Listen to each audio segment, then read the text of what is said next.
Hello everyone, আসসালামু আলাইকুম। Welcome back to my YouTube channel. আজকে আমরা বানাবো একটি 2.5 পাউন্ডের চকলেট কেক। দেখতেই পাচ্ছেন কেকটা কত স্পঞ্জি হয়েছে। চলুন রেসিপিতে যাওয়া যাক।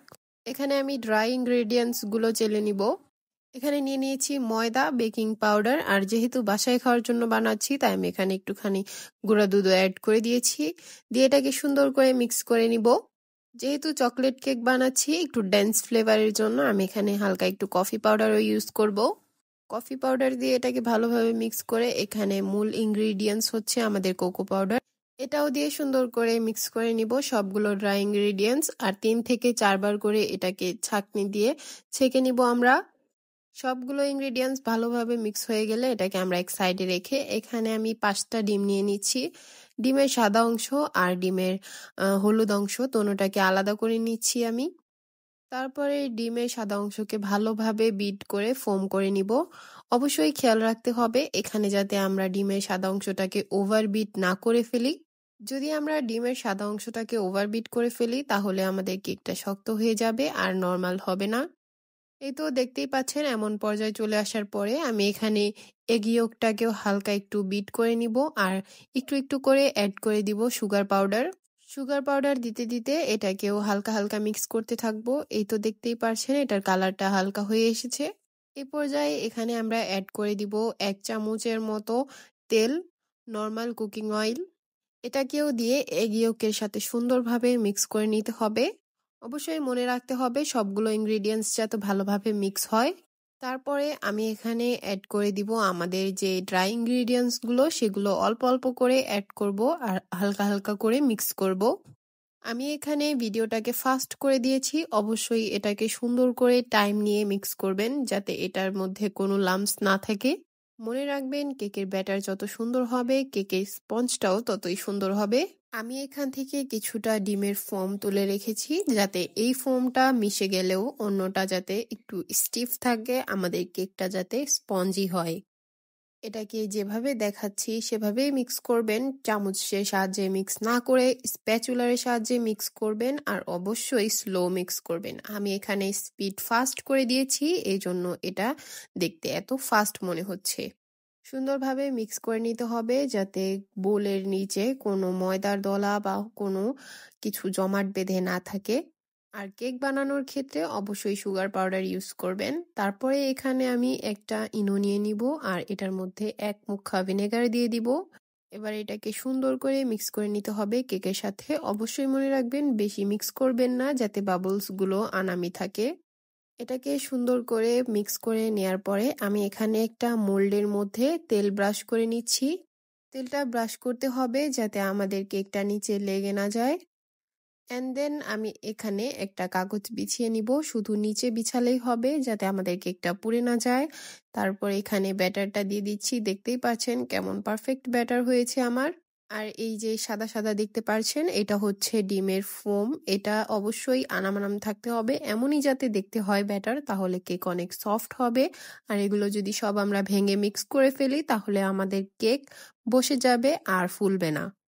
এখানে সম্পূর্ণ ব্যাটারটাকে দিয়ে আমি চুলায় কেকটা বসিয়ে দিব। আজকে আমি চুলায় কেক বানাবো। দেখতেই পাচ্ছেন এই আমি কেকটা একটুখানি তুলে দেখে নিলাম।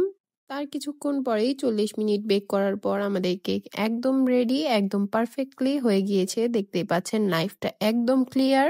এবার দেখেন কাগজ দেওয়ার কারণে আমার কেকটা পুড়ে নাই, না হলে কিন্তু অবশ্যই আমার কেকের নিচের সাইডটা পুড়ে যেত। কারণ যদি আমরা চুলায় কেক বেক করি তাহলে নিচের সাইডটা অনেক গরম থাকে আর চারপাশের তুলনায়। এই তো আমাদের সুন্দর কেকটা একদম রেডি। কেক থেকে সব কাগজগুলো ছাড়িয়ে নিব আর কেকটাকে ঠান্ডা করে নিব। মনে রাখবেন কেক যদি আমরা গরম গরম কাটি তাহলে কেক কাটার সময় অতিরিক্ত ক্রাম্বস বের হয়, আর যদি ঠান্ডা করে কাটি তাহলে অতিরিক্ত ক্রাম্বস বের হয় না। এই তো আমাদের সফট আর স্পঞ্জি কেক একদম রেডি। এখন এই কেকটাকে আমরা স্লাইস করে নিব। আমি এখানে 4টা স্লাইস করছি। এই তো আমাদের কেকগুলা স্লাইস করা শেষ। এখন আমরা এটাকে ডেকোরেট করব। ফার্স্টে আমি বোর্ডে একটুখানি ক্রিম নিয়ে নিয়েছি যাতে কেকটা নড়াচড়া না করে। তারপর এখানে প্রথম লেয়ার দিয়ে এর মধ্যে সুগার সিরাপ অ্যাড করে দিব। তারপরে এখানে চকলেট ক্রিমের দিয়ে দিব লেয়ার। একটা একটা করে আমি টোটাল 4টা লেয়ার করেছি আর এর মধ্যে ক্রিমের পরে চকলেট গানাশও ইউজ করেছি। সবগুলো লেয়ার একইভাবে আমি অ্যাসেম্বল করে নিব। তারপরে কেকটাকে ক্রাম কোটিং করে এটাকে আমি ফ্রিজে রেখে দিব সেট হওয়ার জন্য। আমি এখানে কেকের ভিতরে চকলেট ফ্লেভার বানাচ্ছি আর উপরে ডেকোরেট করব অন্যরকম ক্রিম দিয়ে। এজন্য ভিতরের পার্টটা অবশ্যই একটু সেট করে নিতে হবে, কারণ তা না হলে যখন আমরা উপরের লেয়ার ক্রিমটা দিব সেটার সাথে নিচেরটাও উঠে চলে আসবে। আজকের কেকটাকে আমি ব্লু অ্যান্ড হোয়াইটের কম্বিনেশনে ডেকোরেট করব। এখানে আমি 1M নজেল দিয়ে ডেকোরেট করে নিচ্ছি ফ্লাওয়ারগুলো। আমি কেকের রেসিপি বলে যাচ্ছি, এটাই তো বলা হলো না কেন আমি আজকে এই কেকটি বানাচ্ছি। কেকটা বানানোর কারণ হচ্ছে আমার ইউটিউব চ্যানেলে 2000 সাবস্ক্রাইবার্স হয়ে গিয়েছে, আলহামদুলিল্লাহ। কেকের মধ্যে ফ্লাওয়ার ডিজাইনটা করা হয়ে গেলে আমি এখানে কিছু golden colour sugar ball use করে নিব। আমি এখানে বাটারফ্লাই ইউজ করব। আমার বাটারফ্লাই যেহেতু গোল্ডেন কালার সেই জন্য আমি এখানে গোল্ডেন কালারের সুগার বল ইউজ করেছি। যদি আপনারা সিলভার কালার ইউজ করেন তাহলে অবশ্যই সিলভার কালারের সুগার বল ইউজ করবেন, তাতে দেখতে সুন্দর লাগবে। যেহেতু আমি ইউটিউবের জন্য কেক বানাচ্ছি তাহলে এখানে কেকের মধ্যে যদি একটা ইউটিউবের লোগো না থাকে তাহলে কি হয়? আমার বাসায় যেহেতু ফন্ডেন্ট ছিল না তাই আমি এখানে ক্রিমের সাহায্যে একটা ইউটিউবের লোগো বানিয়ে নিচ্ছি। ফার্স্টে এখানে হোয়াইট কালারের ক্রিম দিয়েছি আর যেহেতু রেড কালারের কোনো ক্রিম ইউজ করিনি তাই আমি পাইপিং ব্যাগে নষ্ট না করতে চাচ্ছিলাম, সেই কারণে একটা স্টিক দিয়ে মাঝখানে ইউটিউবের লোগোটা বানিয়ে নিয়েছি। আর এখানে আমার ইউটিউব চ্যানেলের নামটা লিখে দিচ্ছি আমেনা ভ্লগস 2.0। আর কেকের উপরে ডেকোরেটরের মাঝখানে যে জায়গাটা খালি আছে সেখানে আমি লিখে দিব 2K সাবস্ক্রাইবার্স, কারণ এর জন্যই আজকের এই কেকটা বানানো।